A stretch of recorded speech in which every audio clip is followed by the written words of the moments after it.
Hello guys! So for today's video ay magluluto ako ng toppings para sa aking nachos chips dahil nga hindi ko maisip ko anong talaga lulutuin ko for tonight para sa pagkain ni Apam dahil katatapos niya lang mag-workout and then sabi niya sa akin kailangan niya daw ng protein.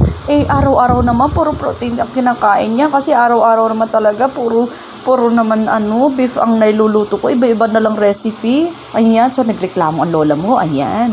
And then kulang na nga lang talaga mag-alaga ako ng baka dito para hindi na kami bibili talaga ng ground beef sa tindahan pagkalayo-layo pa naman ng store na binibilan nitong na yan, ground beef na yan.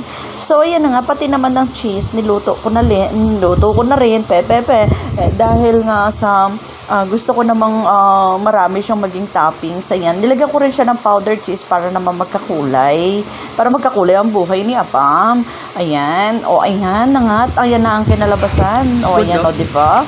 Nagustuhan niya at ayaw niya talagang pumayag na hindi ako sumabay sa kanya. Ang sakit-sakit ng ipin ko.